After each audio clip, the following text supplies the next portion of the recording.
Hey guys, how you doing? It's Henry at Mowers and Blowers. Welcome to another weekend product review. Today I have a brand new OBD2 diagnostic scanner, the tablet kind for your cars. If you have anything running funny in your car or you need to check for errors, this is the comprehensive tool that mechanics use. Let's open it up.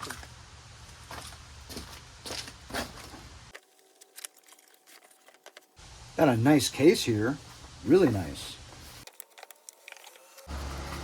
Over here we have the unit itself. Wow, look at that. Launch. Rugged outer casing. Power button is where you insert the module to connect to your vehicle. It's got a camera.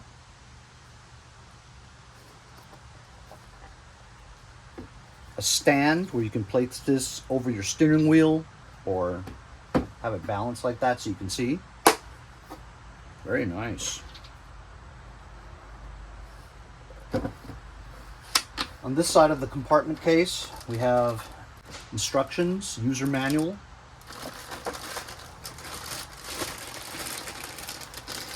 bag of cables. So you have the connector to the OBD2 connection, bottom of your dashboard of your vehicle, and you connect this to your unit. It's a cover. It's a USB-C charging cable so that you can charge your unit.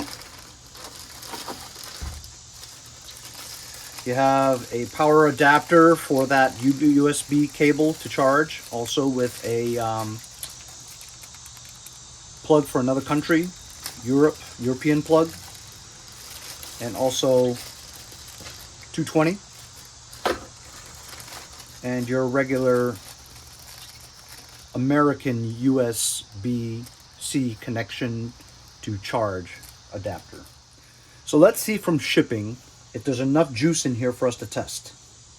Let's turn the power button on, hold it for 3 seconds, and there we go. There's the launch screen. There's a film here that you can peel. As you can see, it's powered up now.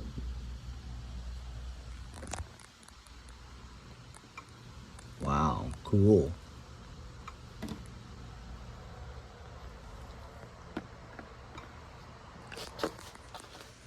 America, New York. America. America! Connect this to your Wi-Fi network.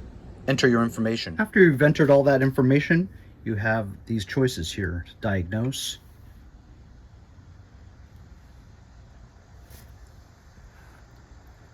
Makes and models of your vehicle. A lot.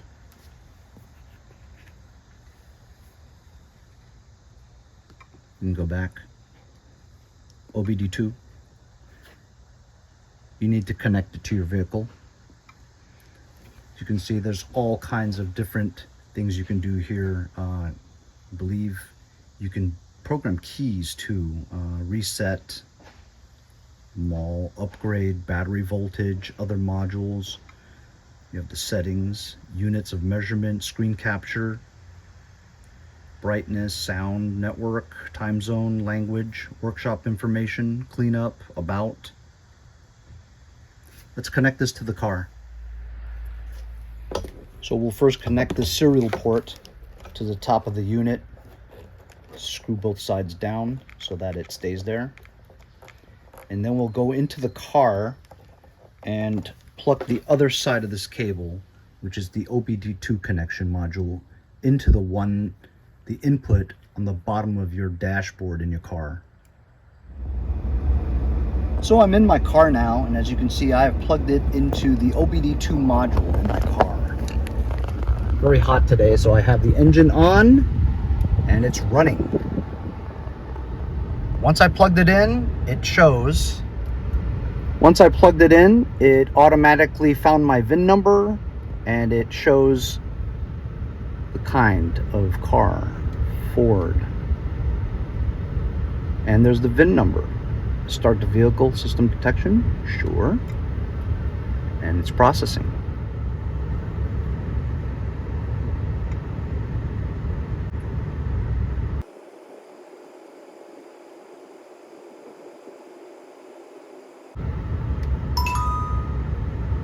As you can see, it's come up with this information now. And I know I have a few codes. APIM accessory protocol interface module has 2 abnormal things. Occupant classification system, instrument cluster abnormal, powertrain PCM abnormal 5. I know that these have to do with my VCT solenoids for my cam sensors. I think I'm gonna have to change those eventually. Cam shaft position timing over retarded. I've always had these O2 sensor circuit ones, bank 1, bank 2. They go away here and there. They go away, then they come back, so it's not that serious. But I think I do need to change my VCT solenoids on bank 1 and bank 2 for my camshaft timing. You know, car runs fine, just sometimes at idle it shudders a bit. Not a big deal, but I will change those by myself. It's not a big deal. Car drives fine. And that's it. And those are the ones that I was expecting. Like I said, the P130 and the P150, they come on, then they go away, then they come on, they go away. It has to do with the camshaft position timing, because when it's not running great, the sensors feel that it's not running optimally, so the sensors tell the computer that it's running either too rich or too lean. And when this top part doesn't happen, it runs really well, and then the O2 sensor 130 and 150, they go away. It comes back, goes away, comes back, goes away. It doesn't matter. But this is exactly what I needed to find out if you didn't know. So I just cleared my codes, see if they come back. Let's check out this battery voltage. Look at that. Consistent 14 volts. My alternator's working just fine. I just pressed the OBD2 category, and it takes me to Spark and real live data. And so you can take a look at everything here. Engine RPMs.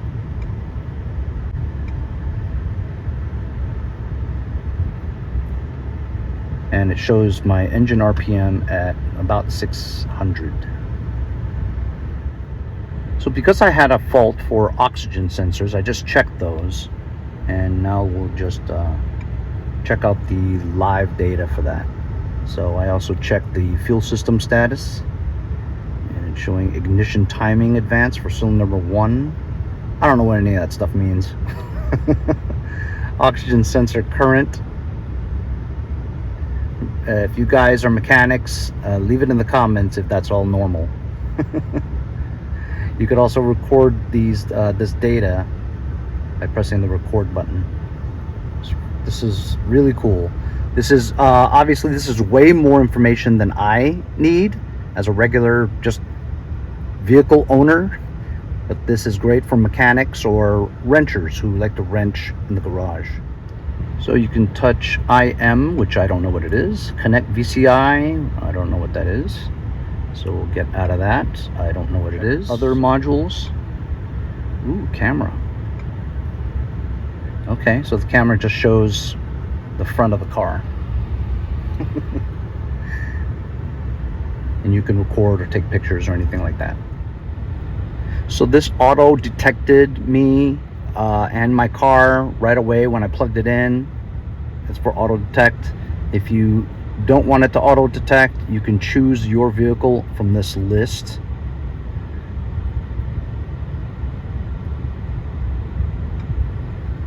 And then select your own information here to find your vehicle. But usually you just auto detect. And that's the main screen. We've tried pretty much every one of these things except upgrading. You know, you're basically updating the software. That's why you needed your Wi-Fi password and for it to connect to the internet, so you can download the latest modules for your particular car. You could use the camera to take pictures while you're working in the car, and it keeps it on here so that you can go back to it later. You can print reports if you want to your printer. You can record the data that it's reading at the time, so you can go and review it later. Very, very useful and cool. As you can see, it sits nice and snug right on top of the steering wheel. So I'm just very comfortably sitting here with it sitting on the steering wheel, and I could just go through all the diagnoses on my vehicle. So I just erased all my codes. I know I'm gonna have to change the VCT or VVT solenoids on it. I'm in the middle of doing that, so I know what the problem is. But the reason why I know what the problem is because I used a OBD2 scanner like this. So instead of taking your car to a mechanic or a dealership, stealership, you can find out what's wrong with your car on your own with one of these OBD2 diagnostic tools. This is a scanner tablet, very advanced. As a matter of fact, a lot of mechanics use something like this in their shop to diagnose what's wrong with your vehicle. Well, you can have this by yourself. If you're kind of mechanical and handy, you could own this. Figure out what's wrong with all your cars, and then you can repair it on your own and save hundreds and thousands of dollars by avoiding going to your dealership. You can't do it all, but the things that you can do, you can find out if you can do it with this OBD2 scanner from Launch. This is the Launch 919X. It's one of their latest models as of the filming of this video. I'll leave a link in the description if you guys are interested. And thanks a lot for joining me on another weekend product review. See you guys next time on Mowers and Blowers.